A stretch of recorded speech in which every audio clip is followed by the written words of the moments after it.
without even knowing what the protocol was. So this is one of the examples I found in Internet Explorer.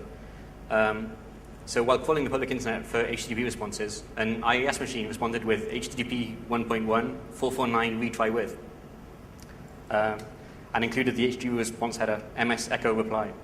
So I'd never heard of this before. Even nobody I spoke with had heard of this before. Searching for this stuff, it didn't appear to be documented at the time, and searching for it on Google just drew a blank. It seemed to be an undocumented feature of Internet Explorer, but when I passed this to IE and got the coverage score, having this included absolutely increased the coverage score, so it was clearly doing something. And it was hitting some new code that hadn't been touched before. So it turned out that just trivial mutation of this input revealed some easily exploitable conditions. It turned out that if I truncated the response, some object that contained the HTTP headers was freed, but a reference remained to it in another object. And you could request this object you could request a similar sized buffer in JavaScript, and then once it's assigned to you, it's obviously game over. Just club with a vtable or something, and you can redirect execution. So this bug was, as I mentioned, was really old. I think it was. I've put IE4 here, but I'm pretty sure it was in IE3 as well. And this bug had managed to evade several other fuzzes that people had documented that they'd been fuzzing HTTP and IIS and IE and all kinds of stuff, and they'd never found this bug. So I think this is pretty obviously because it was undocumented and people just hadn't been seeding their fuzzers with these strings. I didn't have to do this. I basically just encountered it in the wild, noticed that I didn't have to go through this manually. I noticed that the coverage score increased in IE, and I added it to my corpus of interesting HTTP responses, and yeah, it was trivial to pwn. So, and I've also discovered lots of other bugs like this. This is just a single example in lots of other web browsers, including Chrome, our internal browser. Before it was released, I applied this technique, and we found lots of bugs, including, at the time, I think we were using Microsoft's WinHTTP stack, and I wrote this several times as well, and our own internal build, which is not based on WinHTTP. So another example that I found using this, I also collected a corpus of image data and used libpng to generate a corpus. So this was a nice vulnerability that I found that affected lots of web browsers. So when decoding a PNG, it would try to allocate an array of pointers to row data, where it would store image data, obviously. And it was just a code pattern like this, where it did an array of pointers and then malloc for some data. But if an allocation error occurred, which you could easily do by specifying insane dimensions to the image, it would try to allocate a huge buffer. That would fail. It tried to clean up after itself. Once it reached this section of the code, it set a flag saying that row pointers have been allocated. But if the allocation started to fail halfway through, then only half of the pointers would be allocated, the rest would be uninitialized. Well, it turns out that I could easily control what was in that data. What was in these unallocated row pointers. So all I had to do was initialize this data using a primer image that did a decode before this run, and then I could basically just free at an arbitrary address whatever I wanted. So this was possible to exploit as well. Rather than attacking the system allocator, which, although possible, is pretty hard work, all I really had to do was find an interesting object that I could view in my address space, free that, and then try to assign it to a buffer I allocated in JavaScript. And then I control this buffer that is wasn't expected to be freed at this point, and it's game over. And lots of web browsers and, of course, other PNG clients were affected by this. So using simple set cover minimization, I'm able to take a very large corpus of, say, 20 gigabytes worth of HTTP sample responses, find out which of these touch new code, and then find the minimal set of these samples that do something interesting. So this is found rather than treating a program as a stream of octets, which Miller et al. Did during their early work on fuzzing, or simple data blocks. I treat them as a set of elements from the set of source code lines or basic execution blocks from the program to be tested. So now all I have to do is calculate the cardinality of this large corpus, and then find the smallest subcollection so that the union of those inputs still has the same cardinality. this is an NP-hard problem, but I don't really need it to be optimal or complete. It just has to be a simple approximation, which is trivial to do. There have been numerous algorithms published that do this. It's not that difficult. So my initial results were pretty encouraging. I was able to find lots of bugs and break some high-profile software that other people had already tried to fuzz and hadn't found anything. So it was also the case that just simple mutation of flipping simple bits would break most software. As I explored nearby error paths to this, as each image was interesting, it touched some code that another image didn't. Just flipping random bits would hit nearby error paths that hadn't been touched for a while, and this would often expose some interesting software that could break pretty easily.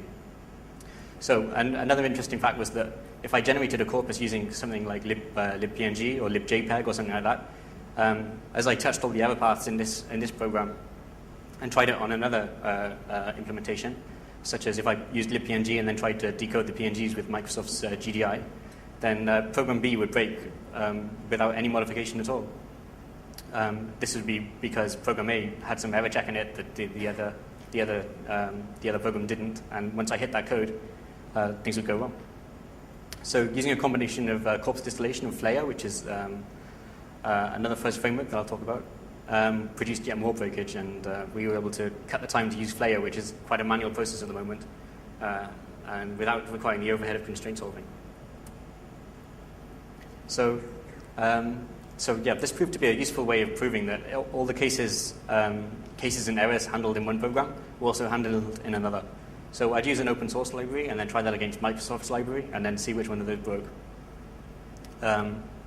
So if Microsoft didn't include a check for any of the checks that were in libpng, then I'd find it and it would break. So in multiple cases, we were able to break a new implementation just by trying test cases that hit the checks in one implementation. So if they hadn't considered this case, then that would just crash straight away. So I've had dozens of cases where building a corpus with an open source implementation would just crash every proprietary implementation I could find. So I generated test suites for most image formats with the standard open source libraries like libpng, libjpeg, and libgif, and so on. And then opening the test suite that I generated with things like Photoshop, Acrobat, most web browsers, Windows, the Windows image codecs, all of them would just break straight away.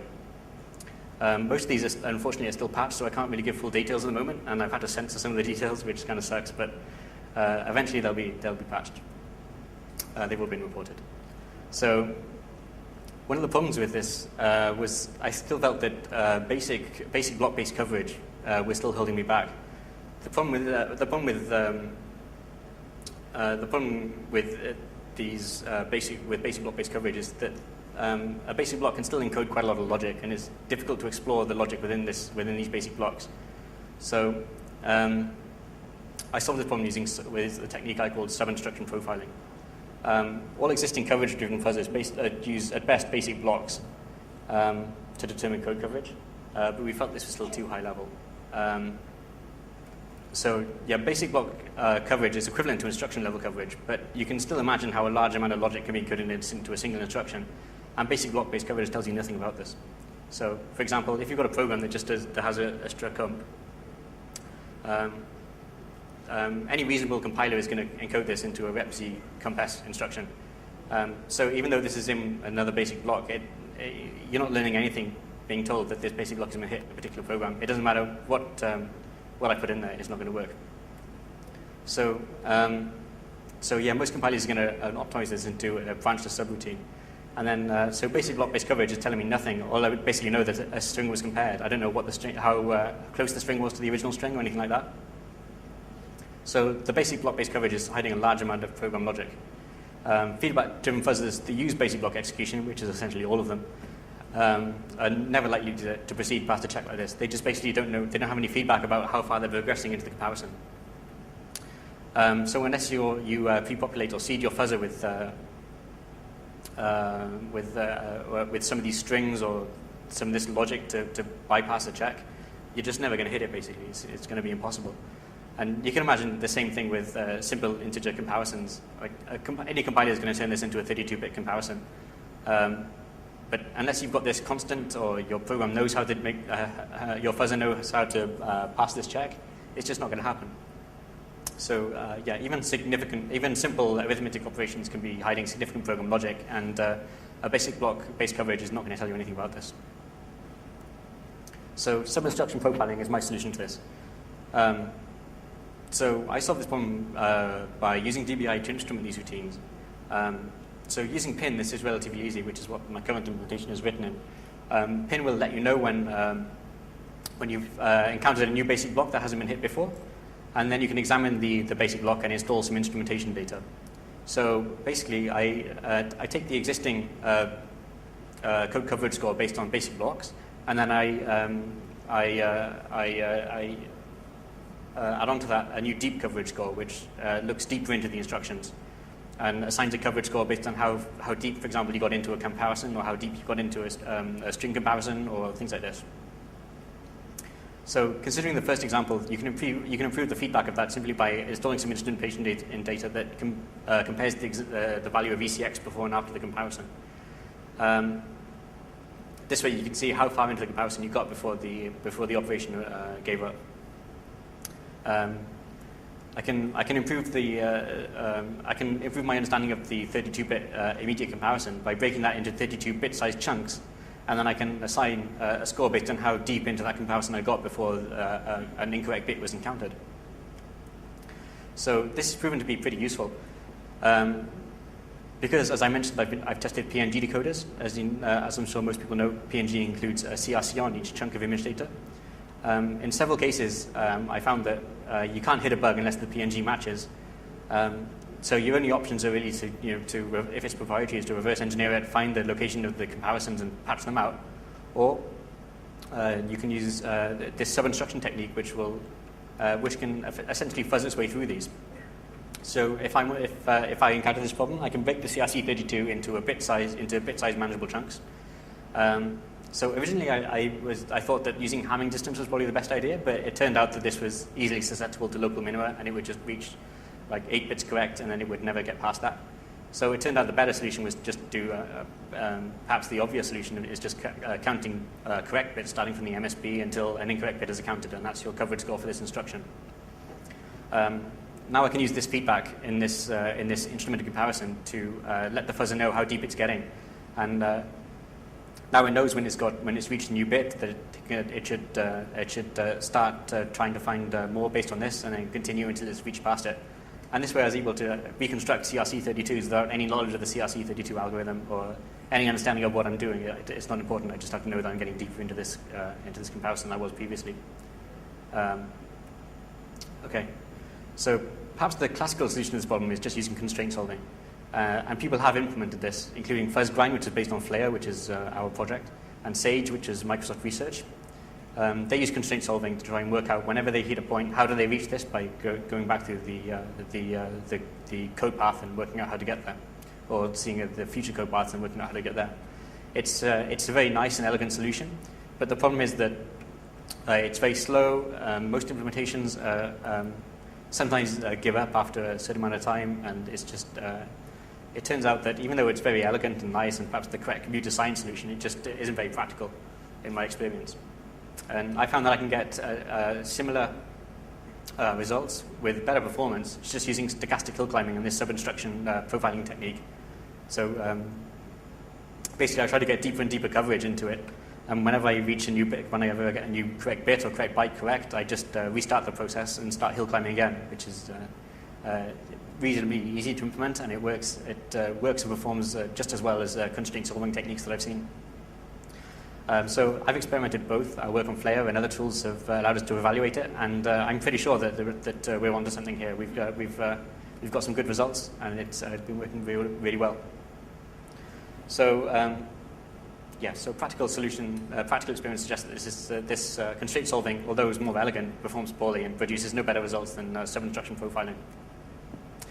So my implementation of sub-instruction profiling is called Deep Cover. It's currently using PIN. But now that DynamoRio has been released under a really favorable license, that I plan to port it and make it available under using this license. So I've been using this technique to make large amounts of logic much simpler and make everything more fuzz friendly.